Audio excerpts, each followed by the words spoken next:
señalándome cosas que debo cambiar. Sigue señalándome cosas que debo cambiar. Qué triste que es cuando uno escucha, y lo escuché, a una mujer que dijo, yo no sé qué tiene que cambiar mi hija porque ella es perfecta. No tiene nada que cambiar. Y lo escuché. Ahora, ¿a ustedes les parece que alguien puede ser perfecto? En base a lo que vimos. Entonces, qué triste es ver cuando alguien dice, ay, yo no sé en qué voy a cambiar, mejor que es lo que soy. Imposible. ¿No? Yo no sé qué me están pidiendo. Sin embargo, el Señor sigue sacando papelitos. Yo digo que el día que nosotros, le pongo como un ejemplo, ¿no? Cuando nos entregamos a Cristo, nos entregamos y decimos, aquí está, Señor, mi vida. Y es como que nos entregamos un gran paquete con un gran moño, ¿no? En ese paquete, que está bien atadito y bien presentado. Se lo damos, Señor, esta es mi vida. Ahora mi vida en las manos del Señor. Pero el Señor, ¿saben lo que hace? Empieza a desarmar el paquete, a desatarlo, empieza a abrir la caja y empieza a sacar papelitos. Mira lo que hay aquí. Esto no me gusta. Entonces uno trabaja. ¡Ah! Ya está, ya lo logré. Pero después, mira lo que hay aquí. Otro papelito. Bueno, yo no sé cuántos papelitos había en lo mío, pero todavía sigue sacando papelitos. No terminó todavía. No terminó todavía. Y seguimos en la perfección. Perfeccionando. Nunca llegamos, pero ese es el incentivo constante que tenemos.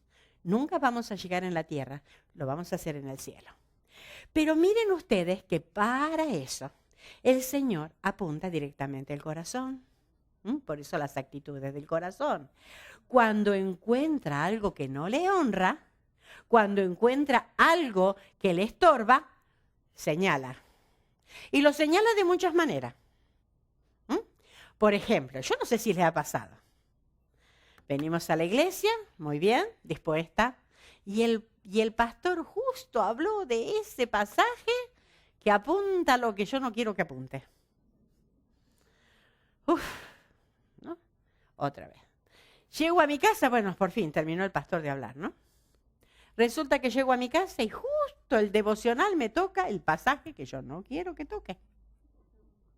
Y de pronto alguien escucha una canción por la radio, una canción cristiana, que dice exactamente lo que no quiero escuchar. ¿No les ha pasado que se sienten perseguidas? ¿Por qué será? Es como que alguien las persigue. Sí, el Espíritu Santo que está interesado en que yo cambie. ¿Y por qué el Señor apunta? Fíjense, lo vamos a ver, porque de las actitudes nace nuestra conducta. Nuestra conducta es una suma de actitudes que tengo en mi corazón. Por eso el Señor está interesado, tan interesado en mis actitudes. No es solamente lo que yo hago. Al Señor no le impresiona lo que yo hago. El Señor lo que quiere es que mi corazón y un corazón que esté correcto ante Él. Entonces, fíjense, por ejemplo, Juan 15, del 1 al 5, hablando de lo que el Señor está sacando. Dice, yo soy la vid verdadera y mi Padre es el labrador. Todo pámpano que en mí no lleva fruto, lo quitará. Y todo aquel que lleva fruto, lo limpiará para que lleve más fruto. Ya vosotros estáis limpios por la palabra que os he hablado. Permaneced en mí y yo en vosotros. Como el pámpano no puede llevar fruto por sí mismo si no permanece en la vid, así tampoco vosotros si no permanecéis en mí. Yo soy la vid, vosotros los pámpanos. El que permanece en mí y yo en él, éste lleva mucho fruto, porque separados de mí, nada podéis hacer. Fíjense que aquí hay una hermosa figura que conocemos muy bien, de la horticultura, o sea, hacer crecer las plantas. Nuria debe conocer algo de esto. No es con las vides, pero es con las flores. Y entonces, ¿qué es lo que está pasando? Fíjense, por ejemplo, lo que dice aquí, que hay un labrador, que es Dios, y que está interesado en que llevemos ¿qué? fruto. Pero vamos a ir viendo de a poquito, porque para llevar fruto nos tiene primero que limpiar. Nos tiene que sacar las cosas que está estorbando para que llevemos fruto. Ahora, fíjense en el versículo 3. Dice, ya vosotros estáis limpios por la palabra que os he hablado. Es Juan 15:3. Ya vosotros estáis limpios por la palabra que os he hablado. Está hablando aquí a los que son verdaderos cristianos. Aquellos que han escuchado. ¿Por qué dice la palabra? Porque han escuchado la palabra de verdad. Porque han escuchado el evangelio de verdad. Y cuando escucharon el evangelio de verdad, se dieron cuenta de su vida que iba rumbo al infierno. Cambiaron de rumbo y ahora se entregan a Cristo y ahora son hijos de Dios. Y como hijos de Dios dice, ya vosotros estáis limpios por la palabra que os he hablado. Esto está hablando a los que son verdaderos creyentes. Y fíjense qué interesante, porque el versículo 2 dice, si hemos sido limpios porque oímos el evangelio, y el evangelio es las buenas nuevas de salvación, y creímos en Cristo como nuestro único y suficiente Salvador, somos limpios, ya lo vimos. Pero ahora fíjense el versículo 2. Y todo aquel que lleva fruto. Entonces, una consecuencia de estar limpio es llevar fruto. ¿Recuerdan lo que decía? Que todo pámpano que en mí no lleva fruto, ¿qué pasa? Lo quitará, porque no son los verdaderos. Están molestando. Entonces, el que no lleva fruto es porque es un extraño. Lo quitará. No sirve. No es verdadero. O sea, ya da por sentado. Y ya vamos a ver de qué fruto se trata. El cristiano, el verdadero cristiano, el que es limpio por la palabra, lleva fruto. Lleva fruto. Entonces, como consecuencia de estar limpio, lleva fruto. Pero, fíjense qué hace el Señor. Versículo 2. Lo limpiará para que lleve más fruto. El Señor quiere que llevemos más fruto, por lo tanto, nos está limpiando, nos está podando. Yo no soy planta, pero a mí me parece que a la planta no le harán mucha gracia cuando le meten la tijera y le cortan, ¿verdad? No sé si sienten, pero bueno. Pero imagínense, a nosotros no nos gusta que nos estén pegando cosas, esto molesta, esto molesta, esto molesta. Pero ¿cuál es el labrador? ¿Cuál es el motivo? ¿Por qué hace ese trabajo? ¿Por qué está cortando?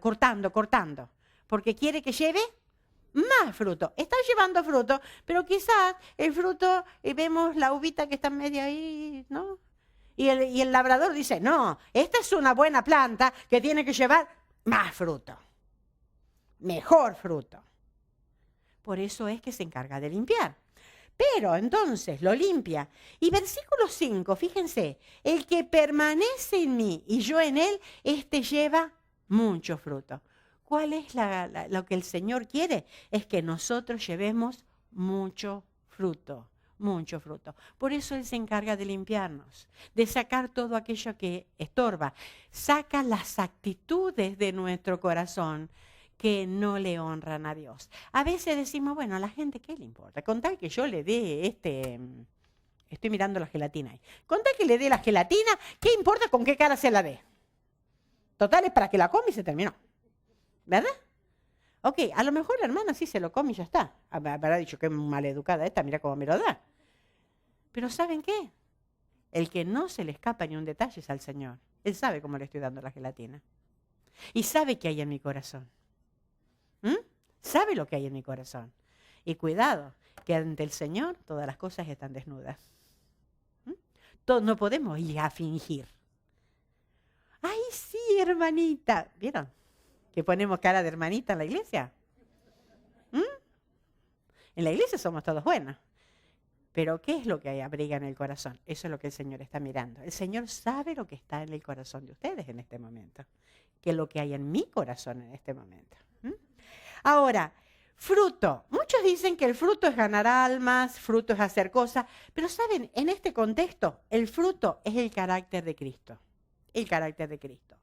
Romanos 8:29 dice la meta que tiene el Espíritu Santo y la meta, por supuesto, que tiene Dios. Porque a los que antes conoció, también los predestinó. ¿Para qué? Para que fuesen hechos conforme a la imagen de su Hijo. Eso es lo que el Señor quiere formarnos en nosotros. Ese es el fruto que quiere. Cuando el Señor ve fruto, más fruto y mucho fruto. Cuando mi persona cada vez más revele más el carácter de Cristo. Querida, seamos sinceros. Mirémonos. ¿Estamos reflejando a Cristo? Estamos reflejando a Cristo. Mis compañeros de trabajo tienen deseos de conocer a Cristo porque me conocen a mí. Recuerden, los de afuera, en casa, si no hay creyentes en casa, ellos no leen la Biblia. Si tienen un esposo que no es creyente, no lee la Biblia, pero la mira usted. En el trabajo, no leen la Biblia si no son creyentes, pero la mira usted. Estoy reflejando a Cristo. Ese es el fruto. Ese es el fruto. Y fíjense que de dónde sacamos ese. Las 9 características del fruto, dice Gálatas 5, 22 y 23. Mas el fruto del Espíritu es amor, gozo, paz, paciencia, benignidad, bondad, fe, mansedumbre, templanza. Contra tales cosas no hay ley. Contra esas cosas no hay ley. Entonces, algo que me enteré, porque me metí en página de vitivinicultura, o sea, cómo hacen para meterse la vid, para sacar. Y me enteré que según el vino que quieren, o sea, la uva que quieren sacar para hacer, porque saben ustedes que de la uva sacan el vino, no es solamente la fruta, sacan vino. Entonces, según la clase de vino que quieren sacar, podan para que la cepa dé ese tipo de fruto. Entonces podan, porque dicen, junto con la rama de la vid, salen muchas cosas. Muchos sarmientos inútiles que nos sirven, muchas flores, muchas ramitas, muchas cosas. Y entonces el labrador que sabe empieza a cortar. ¿Por qué? Porque quiere fruta. Miren lo que saqué de una cosa. Dice, la poda consiste en la eliminación de partes vivas de la planta. Esto no es de la Biblia, esto de uno que hace crecer vides. Sarmientos, brazos y partes del tronco, esas son las partes vivas de la planta. Con el fin de modificar el hábito de crecimiento, del crecimiento natural de la cepa, adecuándolo a las necesidades del viticultor. De acuerdo a esta definición, el viticultor poda su viñedo para lograr buenas producciones y rentabilidad de su cultivo. O sea, que el labrador que está haciendo crecer las vides, sabe cómo cortar, sabe qué sacar, sabe y lo hace sin piedad, porque sabe que quiere algo mejor. Ahí dice, ay, pobrecita planta, perdóname, te voy a cortar un poquito. No, le da, ¿por qué? Porque sabe que es el bien para la planta. Va a sacar fruto, más fruto y mucho fruto. Nuestro labrador sí es un Dios de amor. Y gracias a Él, y yo le doy tantas gracias a Él, que no empezó todo de uno porque me hubiese matado. ¿Se imagina si todavía está sacando papelitos, lo que hubiese sido si sacó todos los papelitos de a una? Pero ¿qué hace? Empieza con uno. Empieza con una actitud y no termina hasta que yo ceda esa actitud. Y cuando empieza, después empieza con otra. ¿Y eso por qué? Porque está interesado en que mi carácter refleje a Cristo. Ese es el fruto. Y si estoy reflejando un poquitito, el Señor quiere que refleje más. Y después que refleje mucho más. Y ese es mucho fruto. Mucho fruto. Entonces, empecemos a mirar. Sí, yo sé que cuando nos pasan cosas, ¿y cómo hace el Señor en nuestras vidas? Pues bueno, hay disciplinas, ¿verdad? Yo sé que no es agradable, yo sé que no nos gusta. Yo sé que aún los momentos difíciles que pasamos en nuestra vida, ninguno carece de propósito. A veces pensamos, pero ¿será posible que todos yo? A mí me la agarraron todas. Pero el Señor quiere algo de mí. El Señor quiere algo de nosotras. El Señor está trabajando en nuestras vidas y gracias porque no me ha desechado como aquellos sarmientos que no servían para nada. El Señor me dice, Esther, estás llevando fruto, pero quiero que lleves más fruto y quieres que lleves mucho fruto. Y lo mismo en cada una de la vida de nosotros. ¿Y cuál es eso? Que cada día más reflejemos el carácter de Cristo. Hasta esa meta vamos. Entonces, nuestro labrador divino, eso es lo que Él quiere. Ahora, Algo que necesita ser podado es el orgullo. Una de estas cosas que molesta es el orgullo. Y el orgullo es el que está arraigado en el corazón. Ahora, no vamos a hablar acá hoy del orgullo de nacionalismo. Oh, sí, porque este país es mejor que el otro. Ah, porque, vieron, todo el país es uno, cuando uno habla con uno del país, no, el mío es el mejor. Y el otro no es el mío, entonces, ¿cuál es el mejor? Bueno, somos todos iguales, ¿ok? Las fronteras las crearon los hombres, no las creó Dios. Dios creó gente. Y que yo sepa, hay gente orgullosa y no orgullosa en todos lados. Yo diría orgullosa en todos lados, porque yo no sé todavía quién no tiene nada de orgullo. ¿Verdad? Pero claro, hay algunos que tienen la fama.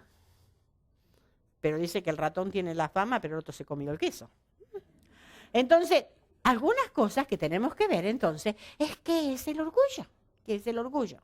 Y vamos a hablar más bien ahora del orgullo, ese que está arraigado al corazón. Y mucho es el orgullo interno, el orgullo de creernos. Entonces, ¿qué es el orgullo? El orgullo, dice el diccionario común, que es arrogancia, vanidad, exceso de estima propia. Definición, lo saqué de un diccionario, ¿no? La definición de un libro. El orgulloso es aquel que tiene un alto concepto de sí mismo y confía en todo lo que hace porque tiene la certeza de que puede hacer todo bien y que no hay nadie mejor que él. Ajá. Son aquellas personas que dicen, por favor, no me toques la mesa porque me la vas a arruinar. Yo la pongo mejor. Y siempre pregunto, bueno, mejor para la persona esa, porque viene otro y a lo mejor tiene otro gusto. Hoy se le ocurrieron poner mantel azul. Y miren si yo digo, ¿y por qué mantel azul? ¿Por qué no le pusieron blanco? Porque va el Día de la Madre, mejor blanco. ¿Por qué no blanco? Porque a la persona le gustó el azul. Entonces, hay diferentes gustos, ¿verdad? ¿Por qué no empezamos a respetar los gustos más que estar como criticando todo lo demás? Pero que mi opinión, yo estoy hablando de un mantel, pero mi opinión es la que vale. Mi opinión es la que vale. Habla todo lo que quieras, total, ni te escucho porque yo sé. O no sé si a ustedes les ha pasado hablar con alguna persona que dice, ¿sabes qué? Fui a, qué sé yo, a las cataratas acá no catarata, ¿cómo se llama? No, de Niágara, ¿cómo se llama? En Yosemite hay como un chorro de agua, una catarata, ¿no? ¿Qué es eso? Una cascada. Esa cascadita, no sabé la que yo fui, era 3 veces más grande que esa. Pero yo quería hablar de la cascadita que me gustó. Mira, aquí tengo la ficha. Pero esto no sirve, porque si vieras lo que yo... ¿No les ha pasado? Cuidado de no convertirnos en una de esas. Porque no va a comparar donde yo fui. Hay maneras y maneras que podemos ofender a la gente, ¿verdad? Ahora, fíjense qué interesante, porque desde el punto de la vista de la psicología, por eso yo a veces me llevo mal con la psicología. Sí, estoy ahí, estoy peleando, pero mire si no tengo razón. Ahora, miren lo que dice la psicología, lo que es el orgullo, ¿no? Merecemos darnos palmaditas en la espalda por cosas que hemos hecho bien. Bien, Esther. Grande voz. Palmaditas en la espalda. El no darnos permisos para ser orgullosos es arrebatarnos la oportunidad de valorarnos. Siéntete orgulloso de ti. No temas aventurarte en la hermosa experiencia de amarte a ti mismo. ¡Wow! ¿Se dan cuenta? Entonces, más que aplacar el orgullo que hace, los levanta. Es sano ser orgulloso. Vamos. Démonos palmaditas en la espalda. Amémonos más de lo que nos amamos. Estemos siempre hablando de nuestros éxitos y de nuestras cosas. Ahora, qué interesante, porque ¿qué dice la Biblia? ¿Qué dice nuestro Creador? ¿Qué dice Dios a todo esto? Romanos 12:3 dice, digo pues, por la gracia que me es dada, a cada uno que está entre vosotros que no tenga más alto concepto de sí que el que debe tener, sino que piense de sí con cordura. Con cordura. Ninguno se crea mejor que los demás. Fíjense, hay una traducción que dice así, de la Biblia, por supuesto, del mismo versículo. Le advierto a cada uno de ustedes lo siguiente: ninguno se crea mejor de lo que realmente es. Sean realistas al evaluarse a ustedes mismos. Igual a la psicología. No piensen alto de ustedes. Al contrario, eso es lo que dice aquí. No estén pensando en lo que es. Pensar con cordura es pensar con sano juicio. Cuidado, que cuando nos dice que tenemos que pensar con cordura es porque el orgullo enloquece.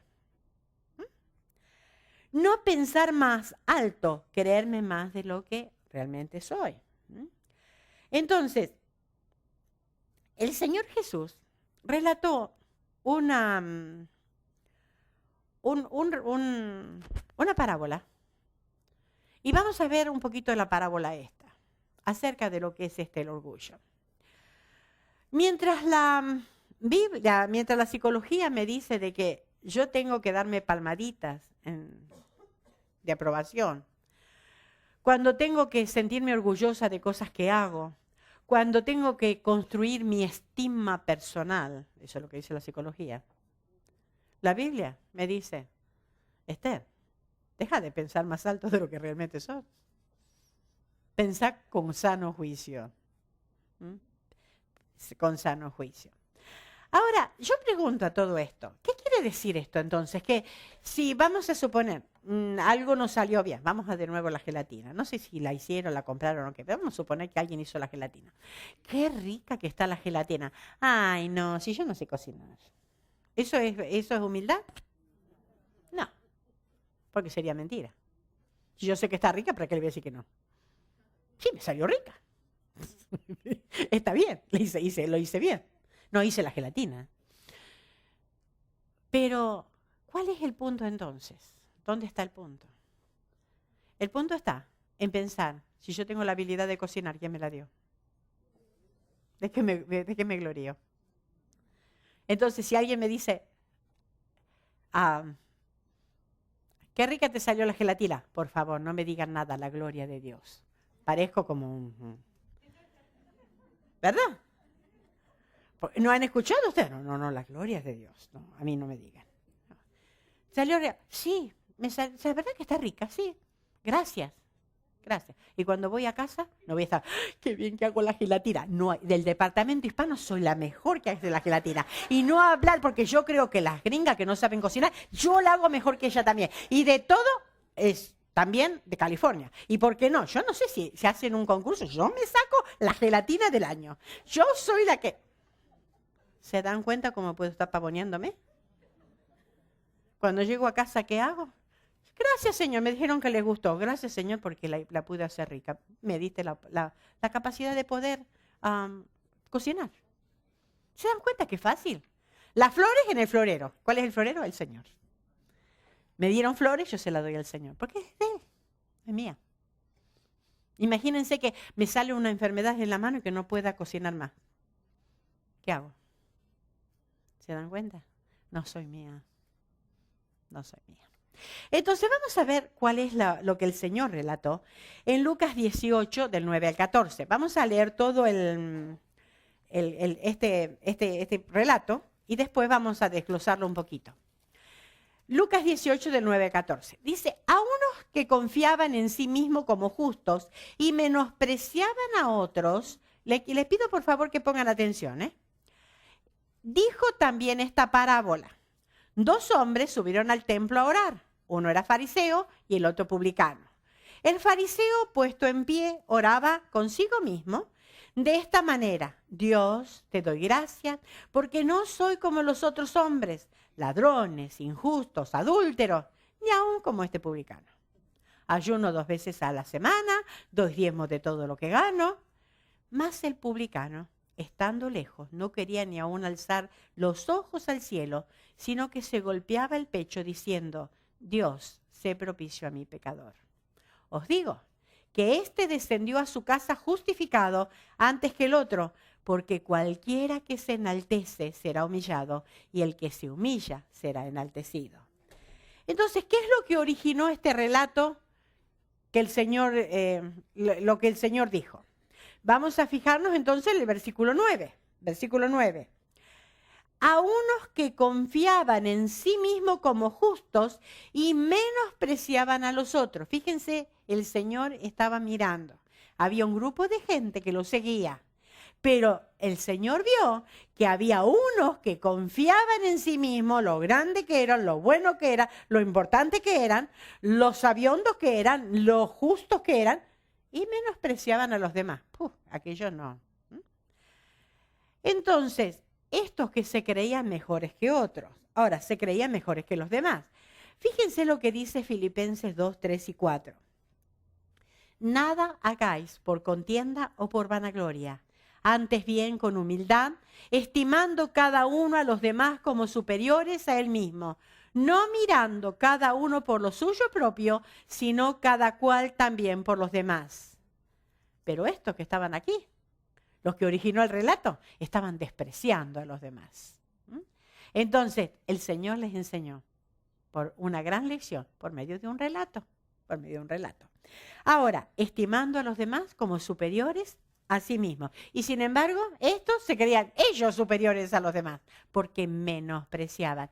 Querida, cuando estamos menospreciando al otro, por lo que sea, lo estamos tirando abajo al otro porque que no tiene cultura.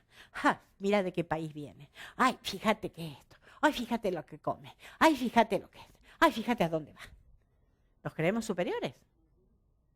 Estamos en contra de lo que dice la palabra de Dios. Estamos en contra de lo que dice.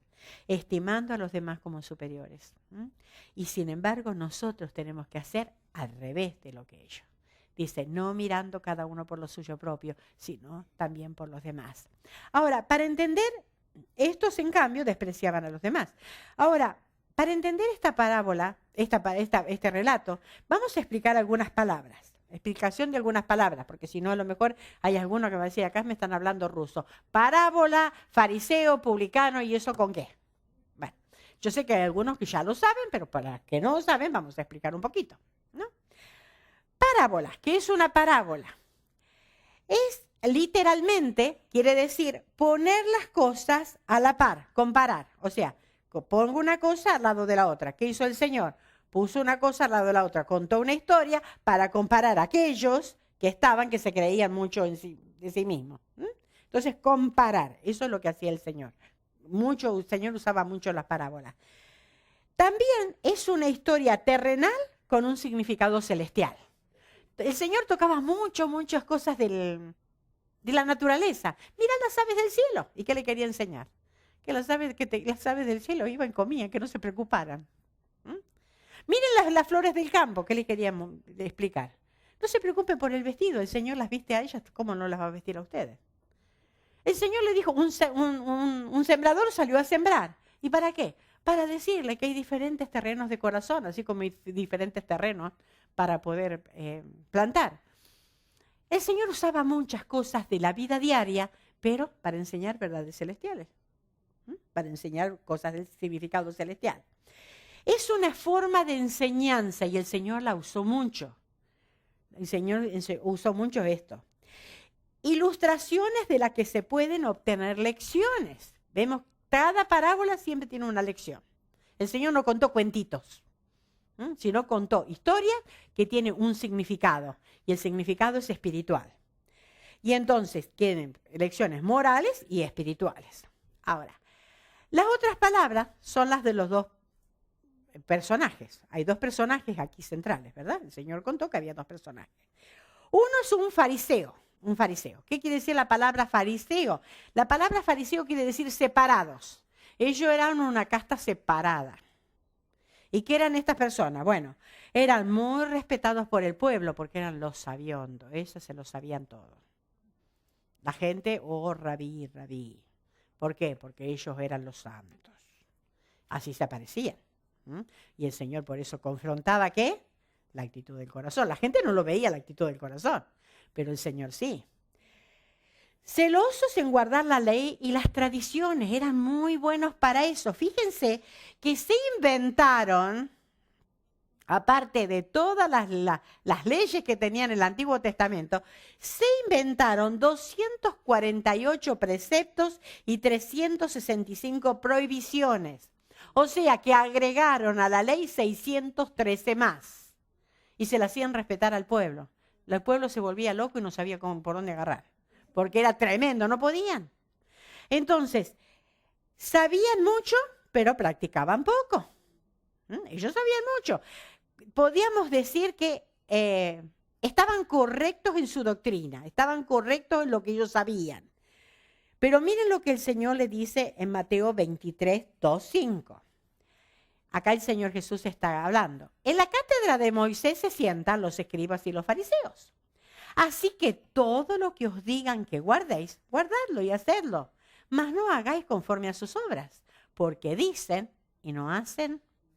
Porque atan cargas pesadas y difíciles de llevar, 613. Y las ponen sobre los hombros de los hombres, o sea, les obligan, era tremendo lo que ellos obligaban.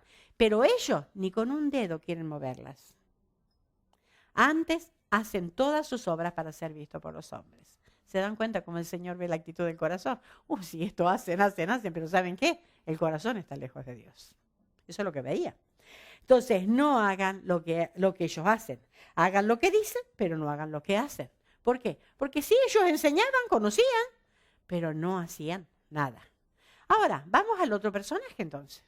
El otro personaje. Este es un fariseo, vamos al otro personaje. Un publicano. ¿Quién eran los publicanos? Eran cobradores de impuestos. Es así, en Roma lo llamaban publicanos a los cobradores de impuestos. Eran cobradores de impuestos. Ahora, eran odiados por la gente. Odiados por la gente. El otro era amado por la gente, el fariseo, este era odiado por la gente. Ahora, ¿cuáles eran las razones? Cobraban impuestos para un país invasor, Roma. Eran mercenarios, digamos, o sea, ellos se vendieron, digamos, lo trataban como traicioneros. ¿Por qué? Porque estos eran judíos, los publicanos, pero estaban trabajando para el gobierno invasor. Entonces, a los otros no les causaba ninguna gracia tener que pagar los taxes, pero no solamente eso, cobraban de más haciéndose ellos mismos ricos, o sea, robaban. Si había que pagar el 9%, por ejemplo, acá, del sales tax, el 9%, ellos decían 12%, 3% para mí.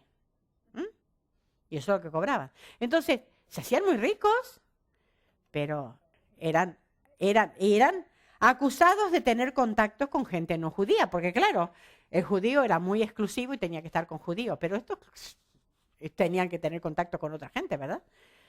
Entonces, acusados de no ser muy religiosos, porque claro, ¿cómo van a ser muy religiosos? Así que aquí tenemos los dos polos opuestos. El Señor puso en este relato los lados de la sociedad, digamos, ¿no? Entonces, tenemos contraste, los dos extremos de la sociedad. El fariseo respetado, el publicano odiado. Y los dos van al templo a orar. Al templo a orar. Se supone, casi siempre iban a la mañana y a la tardecita a orar. Se supone que esta vez era la tarde que está hablando. No importa a la hora del día, pero los dos coincidieron en que iban a orar juntos. Y por lo menos entraron juntos a orar. El Señor mira las actitudes del corazón. No escucha las palabras, ni mira las ofrendas, ni mira lo que llevaba. Mira el corazón. ¿Y qué ve? ¿Qué ve en el corazón? Fíjense que el fariseo, primero, ora consigo mismo y se da palmadita en la espalda. ¿Vieron que dice? Que está orando, ¿cómo dice ahí? Consigo mismo. ¿Qué quiere decir eso? Nombra a Dios, pero como un amuleto, como una religión. Pero él se está enorgulleciendo de todo lo que él es. Se está dando palmadita en la espalda. Parece que la psicología no nació con Freud, estaba allá. Se está dando palmadita en la espalda, ¿no? Oro consigo mismo. Agradece a Dios por lo que no es. ¿Qué no es? No es como las otras personas. Ladrones, injustos, adúlteros. Y por ahí, mira el que estaba por allá y dice, ni como ese publicano. Yo, mejor, ¿verdad? Yo, mejor. No va a comparar ese pecador ahí.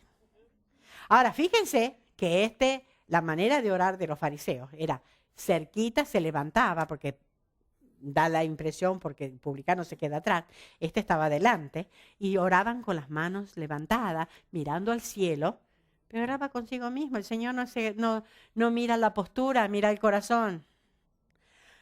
Gracias porque soy el mejor. Y querida, ¿qué pasa por nosotros? Mire, no es por decir, pero vaya a preguntar en el barrio.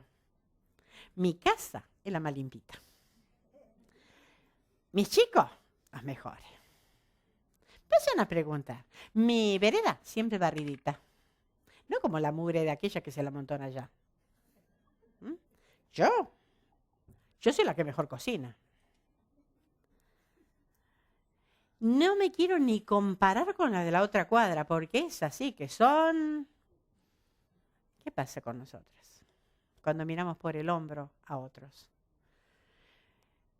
Qué tremendo, ¿no? Porque el orgullo nos molesta cuando lo vemos en el otro, pero lo disimulamos cuando está en nosotros.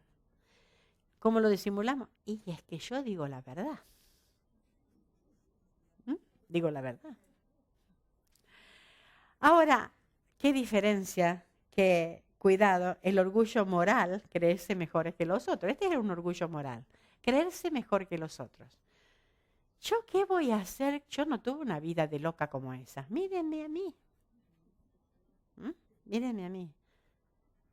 Fíjense que en ningún momento este fariseo dijo, yo doy gracias a Dios porque nunca tuve la oportunidad, no tuve la tentación o no caí, mejor dicho, en el robo, o no caí en el adulterio, o no caí en... Nunca, no dijo, yo. Se miró a él y se vio mucho mejor. Ahora, ¿qué diferencia a otro fariseo, no? Pablo.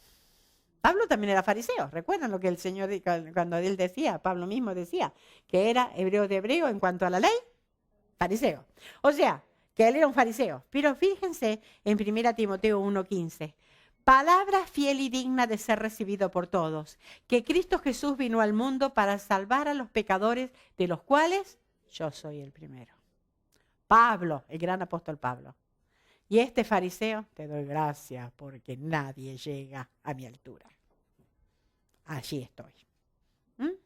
Qué diferencia, ¿verdad? Es que Pablo había visto al Señor. El fariseo se veía a él. ¿Se dan cuenta qué diferencia? Este fariseo del relato lo único que hacía es verse él. En cambio, Pablo había visto al Señor. Y ante el Señor, ¿quién puede sostenerse? Ahora, el primero de los pecadores. Pero el relato no termina ahí. Fíjense ustedes que ahora vio también en él excelentes disciplinas espirituales. No solamente morales, sino excelentes disciplinas espirituales. Este es el orgullo espiritual. Hacía más de lo que debía hacer, según él. Ayuno 2 veces a la semana. El judío tenía que ayunar 1 vez al año. Esa era la ley, ayunar 1 vez al año. Él, 2 veces por semana. Y MacArthur dice, seguramente era martes y jueves, porque los martes y jueves eran de feria. Entonces iban con la cara ayunada, ¿no? De ayuno, así lánguida, y se ponían. ¿Se acuerdan que el Señor decía que cuando uno ayuna que se lave la cara? ¿Por qué? Porque estos se ponían, dice que se ponían hasta cosas blancas en la cara para parecer, ay, he ayunado tanto. Miren cómo estoy. Los santos que se... ¿Ustedes vieron que a veces parecemos los santos de los últimos días? Ay, qué yo. ¿No? No va por la cara. El Señor mira el corazón. Ayuno 2 veces al día. Los judíos ayunaban 1 vez al año. Doy diezmo de todo, hasta la hierba de las macetas. Y miren si digo mentira. Mateo 22:23. Ay de vosotros, fariseos, escribas y fariseos hipócritas, porque diezmáis la menta y el eneldo y el comino, hierbas, especies, y dejáis lo más importante de la ley, la justicia, la misericordia y la fe. Esto era necesario hacer sin dejar de hacer aquello. Ellos diezmaban hasta la hierba de las macetas. Este hombre se creía muy justo porque era muy religioso. Para él sus méritos era hacer, legalismo. Era un religioso. Todos sus méritos eran lo que él hacía, pero no le ponía importancia a lo que había dentro de su corazón.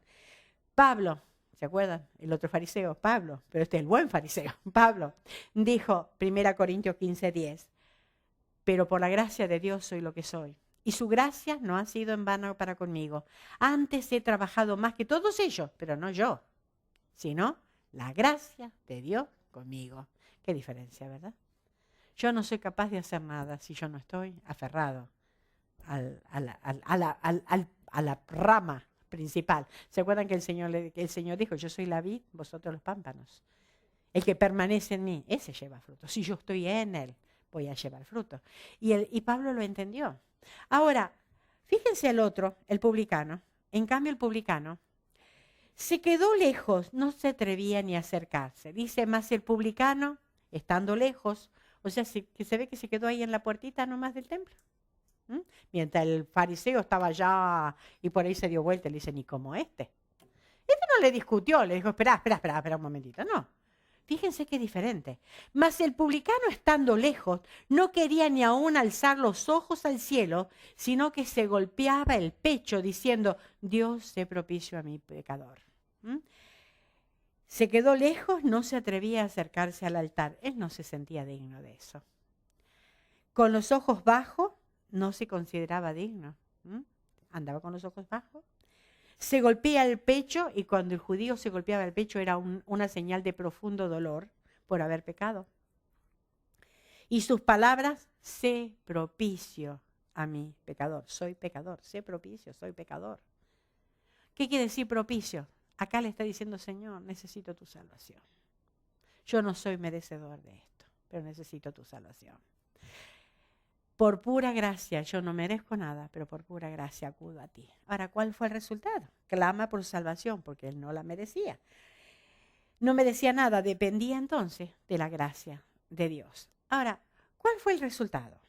Los dos se fueron a la casa, porque dice que los dos se fueron después a la casa. El fariseo regresó justificado, el publicano, regresó justificado, declarado justo por Dios. ¿Qué cosa? Y justo quiere decir que la justicia de Cristo le fue imputada a él. Justo quiere decir que Dios lo declara como si él nunca hubiese pecado. Esa es la justicia de Dios. Querida, si usted está en Cristo, Dios le dice que eres justa, como si nunca hubiese pecado. El fariseo regresó tal como fue, orgulloso y justo en su propia opinión. Yo soy mejor que los demás. Y se fue tal como vino. Qué tristeza, ¿verdad? Qué tragedia. Su orgullo lo alejó de Dios. Su orgullo lo alejó de Dios. Qué tremendo es pensar que nosotros podemos caer en esto también, en la actitud del orgullo, por no dar brazo a torcer, por mantenerme donde estoy, por no querer ceder el derecho que Dios tiene. Y el Señor está apuntando en nuestra vida.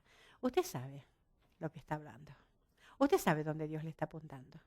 Y usted sabe si hay un área de su vida de orgullo que no quiere ceder. Quizás hay un perdón que no ha concedido, una relación no restaurada, porque se cree tan justa que no ha pecado como los otros.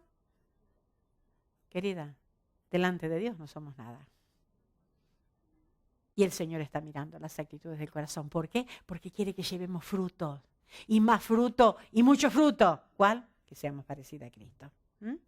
Entonces, el orgullo protege lo que Dios quiere destruir, fortalece lo que Dios quiere debilitar, vivifica lo que Dios quiere hacer morir y da fuerza para pecar. Por eso Dios está tan en contra del orgullo.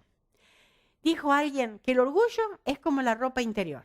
Es lo primero que nos ponemos y lo último que nos sacamos. Porque es difícil. Y nos están apuntando, pero no quiere salir. Ojalá que podamos cederle el lugar al Señor y mirarle a Él, porque Él es el digno. No empecemos a compararnos entre nosotros, comparémonos a Cristo. Si me comparo a otro, quizás, por eso me creo mucho. Ahora, me comparo a Cristo y esa es la comparación. ¿Soy algo? Entonces, a esa imagen el Señor quiere. Por eso es que para el Señor es tan difícil soportar a los orgullosos. Fíjense todo lo que dice ahí. Protege lo que Dios quiere destruir, fortalece lo que Dios quiere debilitar, vivifica lo que Dios quiere hacer morir y da fuerza para pecar. Por eso Dios me advierta sobre este mal. Dice Proverbios 16:5, abominaciones a Jehová todo altivo de corazón, ciertamente no quedará impune. Y una versión dice, el Señor aborrece a los arrogantes.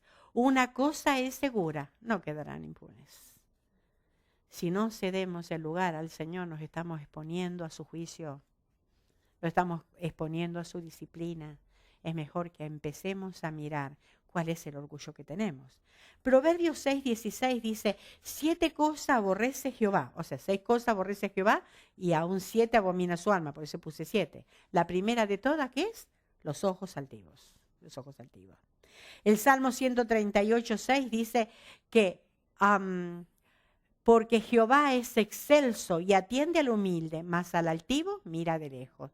También hay una versión que dice, aunque el Señor es grande, se ocupe de los humildes, pero se mantiene distante de los orgullosos. ¿Quiere tener cercanía con el Señor? Depongamos entonces nuestro orgullo. Se ocupa de los humildes, pero se mantiene distante de los orgullosos. Ahora, forma que nosotros tenemos de manifestar el orgullo. ¿Cómo lo manifestamos? Hablar con menosprecio de personas que asisten a otras iglesias. Ustedes saben, yo visito muchas iglesias. Gracias al Señor me ha dado la oportunidad. En todas ellas he encontrado gente que aman al Señor. Quizás no tengan la buena doctrina. Gracias, Señor, que la tenemos. Gracias, Señor, que conocemos la palabra. Pero no es para despreciar a nadie. No es para menospreciar a nadie. Porque estas personas aman al Señor y hacen cosas que quizás yo no hago. Entonces, no es para menospreciar a nadie. Y a veces no. Oh, ¿a qué iglesia va? ¿A esa? Yo, en cambio, ¿saben? Empecemos a pensar. En otro lado, el Señor, que hay gente, pueblo de Dios. Y si dice, ¿y por qué juzgáis? ¿Se acuerdan del siervo del vecino? Si está en pie o se cae, para el Señor lo hace. Yo no puedo juzgar a nadie. El Señor se encarga. El Señor me dice que lo ame. Eso es lo que tengo que hacer. Hablar constantemente de logros personales. Esa es otra cosa. Uy, si yo no les contara. Y empiezo a hablar de todo. Y como claro, ustedes no saben lo que era en la Argentina, les puedo contar todo lo que yo podía haber sido en la Argentina. Y nada de verdad. O exagerarle, como dice Henry, ponerle, ¿cómo es? ¿Al taco? Crema al taco. Le puedo poner mucha crema al taco. Y ¿saben qué? ¿A quién engaño? ¿Cuáles son los logros personales? Puedo tener motivaciones incorrectas incluso. Fíjense, hablar de los hijos como los más inteligentes, pero no porque mi hijo sea inteligente, sino porque entonces, wow, qué mamá. ¡Qué mamá! El esfuerzo que ha hecho para tener ese hijo. Mi hijo es el más inteligente, mi hijo es el más guapo o la más bonita. Mi hijo es estudiante del mes. Ahora yo me pregunto, ¿de qué mes? Porque vieron cuando, en serio, siempre me causó tanta gracia cuando vieron los bumpers. Mi hijo estudiante del mes de la escuela no sé de qué. Ahora no sé cuándo se compró el carro ese, porque a veces son viejitos. Qué sé yo, a lo mejor el chico ya está en la universidad y todavía le ponen el estudiante del mes del junior high. Que no sé de qué mes fue. Ahora, ¿cuál es el hecho? Si tu hijo fue estudiante del mes, gracias Señor, porque, ¿no? Por la gracia de Dios. Y sí que cuesta. Entonces, ¿cuál es el punto? Ay, pero eso me enorgullece a mí. Cuidado, porque cuidado con Facebook, porque la página habla de lo que es uno. Que los hijos sean perfectos para que no me hagan quedar mal a mí, en vez de buscar que honren a Dios. ¿Cuántas veces? Portate bien, porque sos hijo de estarpidor y tenés que portarte bien. Pobrecito, que lo condeno que sea hijo mío. Entonces, ¿por qué se tiene que portar bien? ¿Para que yo me quede bien o para que la honra sea para Dios? Volcar el corazón a Dios. Cuidar nuestro hablar, porque el Señor dijo, de la abundancia del corazón habla la boca. Cuidado, porque ahí se revela muchas veces el orgullo que tenemos. Lo que sale. ¿Cuál es el remedio entonces para esto? Primera Pedro 5:5 dice, revestíos de humildad, porque Dios resiste a los soberbios y da gracia a los humildes. Y ahí está la clave. Pónganse la ropa de humildad. Ahora, no como pónganse la ropa de humildad como para demostrar humildad para afuera, como algo que se ve, nada más, sino que, ¿saben la palabra esa? Me llamó la atención porque en el original, la palabra ese revestido de ropa, al vestirse, se habla de la ropa. ¿Vieron cuando nos ponemos la ropa de trabajo? Atada, viene así atada acá con que uno se ata, se pone arriba de la otra ropa. Esta es ropa de trabajo.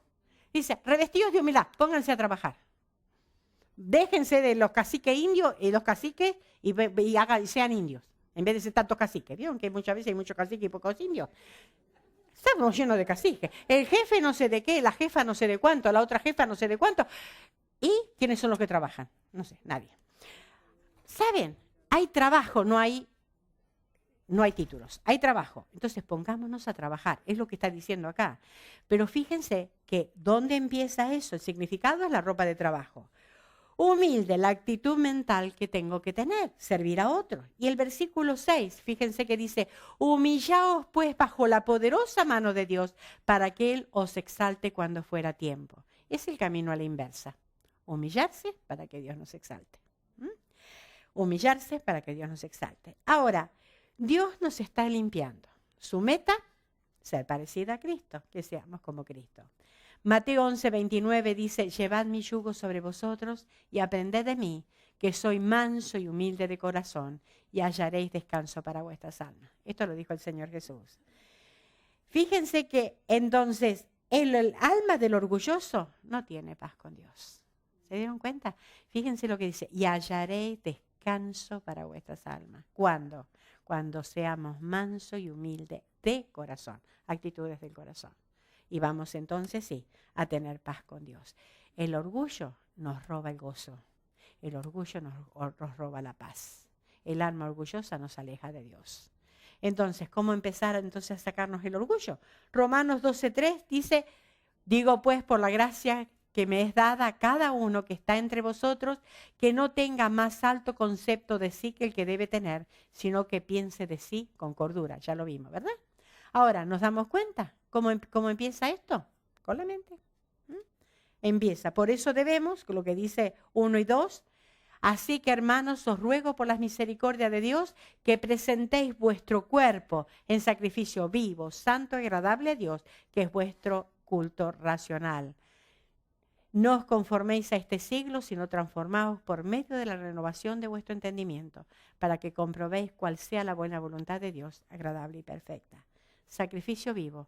Todo lo que soy, presentárselo a Él. Todo lo que soy. No tomar la forma del mundo, no copiar su estilo, no copiar la forma. Transformar mi mente, entonces por medio de la palabra de Dios. Entonces, si la meta es ser como Cristo, debo ser como mi Señor. Debo ser como mi Señor. Filipenses 2:5-8. Y vamos a terminar con esto, pero quisiera que todas se pongan de pie y todos lo leamos. Que todos lo leamos. Pensando, lo leemos despacio, pensando en lo que estamos diciendo. Porque estas son palabras de lo que hizo nuestro Señor y tenemos que imitar a nuestro Señor. Cuando estén todas paradas, yo se lo estoy poniendo acá adelante. Si lo ven, aquí está adelante.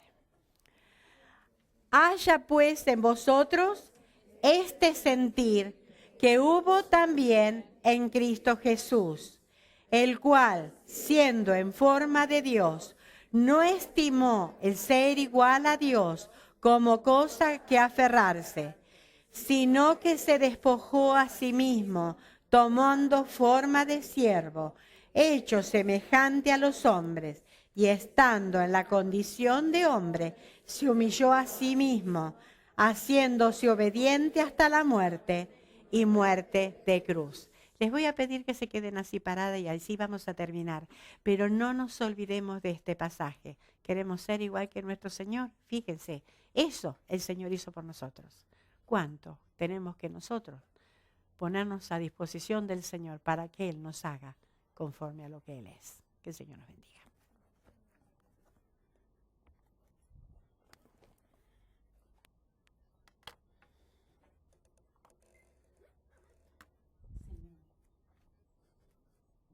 Gracias, Padre, por la enseñanza de ahora. Gracias, Señor, por tu